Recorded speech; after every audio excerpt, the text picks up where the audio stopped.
IPL 2025 મુંબઈને હરાવીને ફાઇનલમાં પહોંચી પંજાબ કિંગ્સ. શ્રેયસ અય્યરની તોફાની બેટિંગે અપાવી જીત. રવિવારે ઇન્ડિયન પ્રીમિયર લીગ 2025ના ક્વોલિફાયર 2 મુકાબલામાં અમદાવાદના નરેન્દ્ર મોદી સ્ટેડિયમમાં પંજાબ કિંગ્સે મુંબઈ ઇન્ડિયન્સને 5 વિકેટથી હરાવ્યું હતું. પંજાબ કિંગ્સે 11 વર્ષ પછી આઈપીએલની ફાઇનલમાં જગ્યા બનાવી છે. હવે 3 જૂને પંજાબ અને બેંગ્લોર વચ્ચે ફાઇનલ રમાશે. રવિવારની મેચમાં પંજાબે ટોસ જીતીને મુંબઈને પહેલા બેટિંગ આપી હતી, જેમાં મુંબઈએ 20 ઓવરમાં 6 વિકેટ ગુમાવીને 203 રન બનાવ્યા હતા. જેના જવાબમાં પંજાબે 19 ઓવરમાં 204 રનના લક્ષ્યાંકનો પીછો કર્યો હતો. કેપ્ટન શ્રેયસે છગ્ગો ફટકારીને ટીમને વિજય અપાવ્યો હતો. તેમણે 41 બોલમાં 87 રનની અણગમ ઇનિંગ રમી હતી.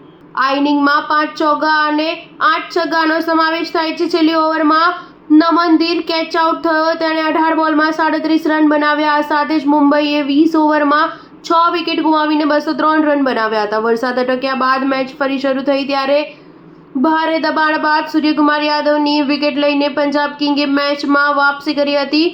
સૂર્યકુમાર યાદવે 26 બોલમાં 44 રન બનાવીને મહત્વની ભૂમિકા ભજવી. હવે 14 ઓવરમાં 3 વિકેટના નુકસાન પર મુંબઈનો સ્કોર 142 રન પહોંચ્યો હતો. જો કે પહેલા બેટિંગ કરવા ઉતરેલી મુંબઈ ઇન્ડિયન્સની શરૂઆત સારી રહી ન હતી. મુંબઈનો ઓપનર રોહિત શર્મા 7 બોલમાં 8 રન બનાવીને આઉટ થયો હતો.